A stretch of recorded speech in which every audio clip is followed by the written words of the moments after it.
చూసాము. ఇప్పుడు ఖమ్మంలో ఎలా అయితే జరిగిందో ఒక ఇన్సిడెంట్ జరిగింది. ఆ ఇన్సిడెంట్ కూడా చాలామంది లీడర్స్ వెళ్ళి వాళ్ళతో పాటు ధర్నాలో కూర్చున్నారు, ఎడ్యుటేషన్స్ చేశారు.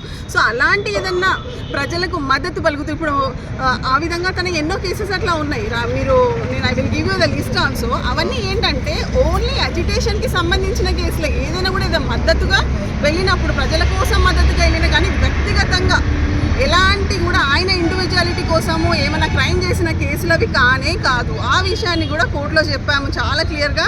అందులో ఆల్రెడీ ఏ సెక్షన్ కింద రిజిస్టర్ ఉన్నాయి. సో అవన్నీ కూడా కప్పిపుచ్చి ఇన్ని కేసులు ఉన్నాయని చెప్తున్నారు కానీ for what purpose those cases have been filed అనేది చెప్పట్లేదు. Only in respect of the protection or అంటే వాళ్ళకి మద్దతు సపోర్ట్, పబ్లిక్కి సపోర్ట్ తెలుపుతూ వాళ్ళ కోసం ఎప్పుడైతే ఫైట్ జరిగిందో న్యాచురల్లీ లీడర్స్ మీద కేసులు పెడతారు. అది ఏ పార్టీ వాళ్ళైనా సరే, ఏ పార్టీ వాళ్ళు కూడా వెళ్ళి ఒక ఉద్యమం జరుగుతుంది, ఏదైనా ప్రొటెస్ట్ చేస్తున్నప్పుడు వాళ్ళు కరెక్ట్ ఉన్నప్పుడు లీడర్స్ వెళ్ళి ఒకవేళ సపోర్ట్ చేస్తే అలాంటి కేసెస్లో రిజిస్టర్ అయినాయి. అదేదో తీవ్రమైన నేరము, తను పర్సనల్గా చేసిన నేరంగా పబ్లిక్ ప్రాసిక్యూటర్ ప్రూవ్ చేయాలని చూశారు. కానీ మేము చెప్పాము ప్రతి each and every section what it says and what all those types of cases అని కూడా మేము చెప్పడం జరిగింది.